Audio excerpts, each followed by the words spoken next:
پاکستان کی سفارتکاری پر بات کرنے کے لیے ہمارے ساتھ موجود ہیں سینئر سابق سفیر اعزاز چودھری اور سردار مسعود خان صاحب. بہت شکریہ سر آپ کے قیمتی وقت کا. سب سے پہلے چلتے ہیں اعزاز چودھری صاحب سے اور ان سے بات کرتے ہیں اور پوچھتے ہیں سر یہ بتائیے گا جنگ بندی کی اس پیش رفت پر آپ کیا کہتے ہیں؟ بہت سارے ٹاک شوز میں تاثر یہ دیا جاتا تھا کہ پاکستان تو اب پھنس گیا ہے، ہمارا تو ایگریمنٹ ہے سعودی عرب کے ساتھ. کچھ لوگ یہ تبصرہ کرتے تھے کہ پاکستان ول بی نیکسٹ، اور میں بہت ان سے جھگڑتا تھا اس بات پر کہ آپ پاکستان جو امن کے لیے کام کرنا چاہتا ہے آپ اس کی تائید کیجئے. کیوں پاکستان کو جنگ میں دھکیلنا چاہتے ہیں اور کیوں اپنے آپ کو وکٹم سمجھتے ہیں؟ اتنے کمزور ہو گئے ہیں. ابھی جو سال بھی نہیں گزرا کہ ہم نے اتنے بڑے ملک کو کا مقابلہ کیا تھا، آپ نے دیکھا تھا. تو ایک دو چیزیں تو اس جنگ سے ثابت ہو گئی ہیں میرے خیال میں. پہلی تو یہ ثابت ہوئی ہے کہ جی مذاکرات ہی راستہ ہوتے ہیں امن حاصل کرنے کا. بہرحال آپ کو اس کے لیے کوشش کرتے رہنا چاہیے. اور جو ہمارے پڑوسی ملک بھارت کی جو پالیسی ہے کہ 10 سال سے انہوں نے ڈسکنیکٹ کیا ہوا ہے، جس پہ اب ان کے اپنے ملک میں بہت تنقید ہو رہی ہے، وہ بڑی غلط پالیسی ہے، وہ ٹھیک نہیں ہے.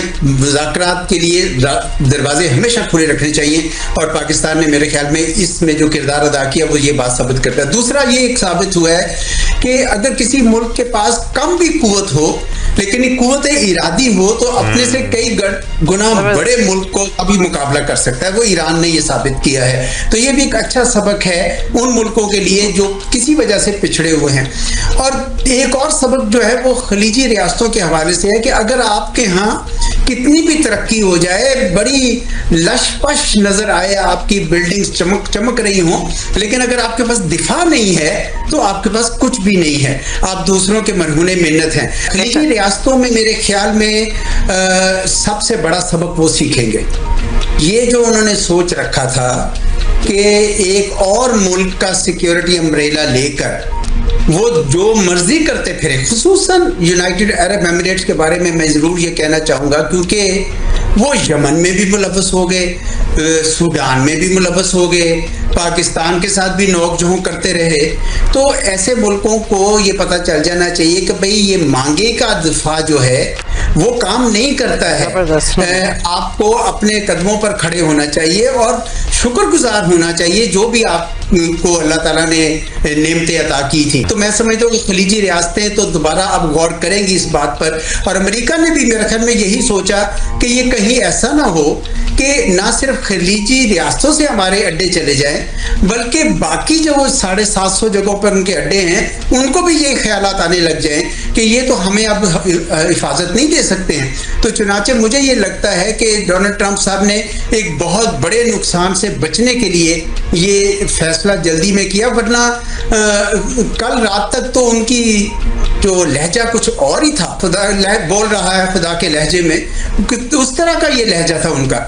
لیکن ایک البتہ ان کی جو شہرت ہے کہ وہ انپریڈکٹیبل ہے، اس پہ وہ قائم رہے. اور آج صبح انہوں نے ٹویٹ کر کے یہ ثابت کر دیا کہ وہ ہیں ابھی واقعی انپریڈکٹیبل، اور آخر پہ آ کے وہ کوئی نہ کوئی سودا ضرور کر لیتے ہیں. اعزاز صاحب آپ لائن پر موجود رہیے گا. مسعود صاحب آپ کی طرف آتی ہوں. آپ یہ بتائیے گا کہ آپ اب مشرق وسطیٰ کی صورتحال پر کیا کہیں گے اور پاکستان کی جنگ بندی کی کوششوں کو آپ کس نظر سے دیکھتے ہیں؟ پاکستان کی تاریخ میں بلکہ عالمی تاریخ میں، حالیہ عالمی تاریخ میں یہ کامیاب ترین سفارتکاری ہے.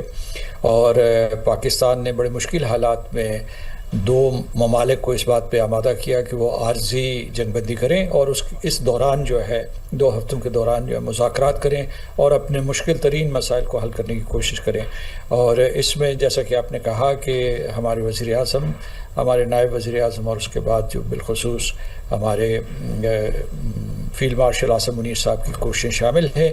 یہ کوئی آسان کام نہیں تھا کیونکہ ایک جنگ اپنے عروج پہ پہنچی ہوئی تھی، اس کی شدت بے پناہ تھی، تباہی و بربادی ہو رہی تھی، نہ صرف ایران میں بلکہ اس کے علاوہ خلیجی ریاستوں میں، عالمی منڈیوں میں سخت بڑا بحران پیدا ہو چکا تھا. نہ صرف جو امریکہ اور ایران اور خطہ جو ہے وہ اس جنگ سے بچا ہے، اس جنگ کی تباہیوں سے بچا ہے، لیکن بلکہ یہ کہ دنیا بھر کے شہری جو ہیں وہ اس وجہ سے یہ جو پاز آیا ہے، یہ ٹروس آیا ہے، اس کی وجہ سے ان کو سکون کا سانس لینے کا موقع ملا ہے، کیونکہ دنیا میں قیمتیں بہت بڑھ رہی تھی.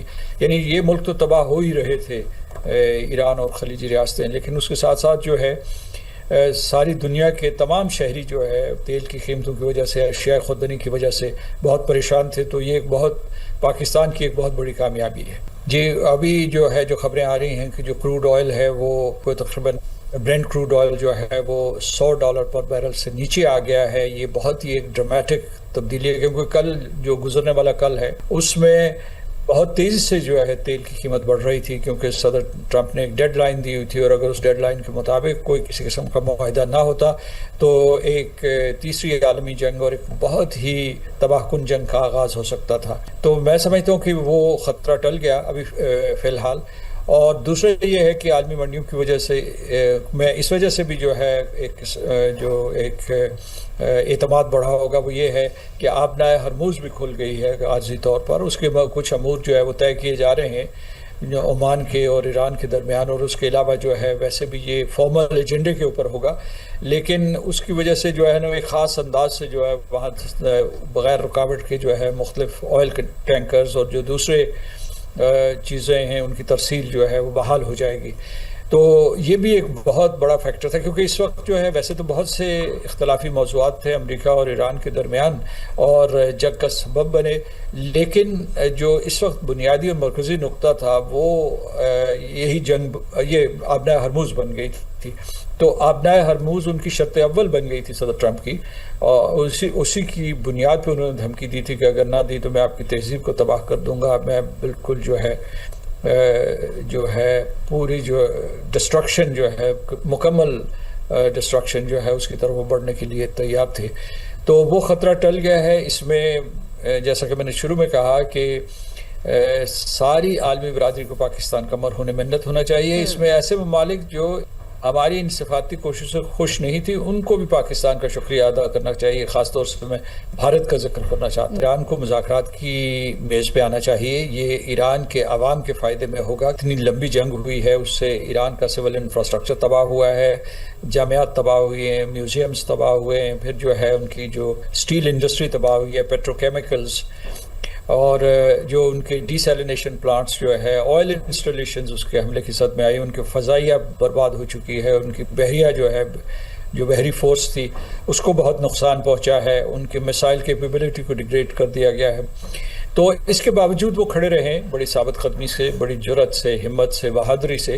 لیکن اور اس کے لیے جو ہے امریکہ بھی ان کو، صدر ٹرمپ بھی جو ہے اپنے طریقے سے ان کو خراج تحسین پیش کرتے ہیں.